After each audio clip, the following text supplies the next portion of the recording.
जय गुरु जी संगत जी। आज हम सुनेंगे ओल्ड संगत अंकल जी का सत्संग। आंटी और अंकल का ओल्ड एज जो हैं, जिन्होंने गुरु जी के साथ अपने टाइम स्पेंड किया था और उनके आसपास रहे, उनके सत्संग से हमें बहुत सारे आशीर्वाद मिलते हैं। गुरु जी की बहुत सारी बातें पता चलती हैं कि वो क्या चाहते थे, कैसे कैसे बातें करते थे, जो उनको सुन के बहुत ही आनंद आता है। आज हम अंकल जी का सुनते हैं सत्संग। जय गुरु जी। जो मैं एपिसोड आपको बता रही हूँ ये मेरे सामने हुआ था। एक आंटी गुरु पंडित के पास गई थी और जैसे ही उन्होंने गुरुजी को मत्था टेका, Guruji was very angry with her. I witnessed it with my own eyes. He said सारे कल्याण तू इत्थे करांदी है ते सवेरे तू पंडितां कोल भजदी रहंदी है, जा दफो है जा इत्थों।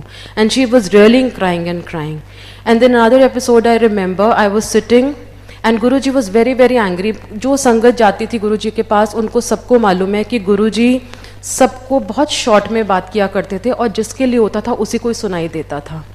उस दिन Guruji was out of his he was so angry he spoke on his आसन फॉर गुड 45 मिनट्स। मैं आगे गई, मैंने मत्था टेका, कहते जा पीछे बैठ जा जाके, गुस्से से गुरुजी ने बोला।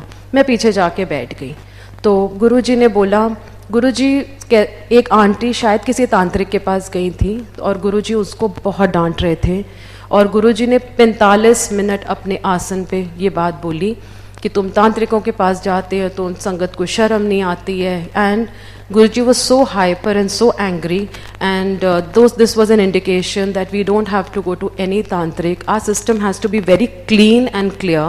No astrology, no pandit, no past life regression, no reiki, he said. And then he said, पुट्ठे कम कर दियो, रब अपने कम नहीं कर सकता.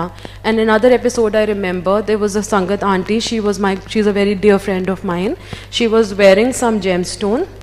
And जब मैं गुरुजी के पास बैठी जाके तो उसको गुरुजी ने बोला, सुट दे, डस्टबिन विद सुट दे, मैं कम नहीं कर सकता. तो our system has to be very clean and very clear with Guruji that he was anti-astrology. And then after this tantric episode happened, everybody in the sangat was shivering.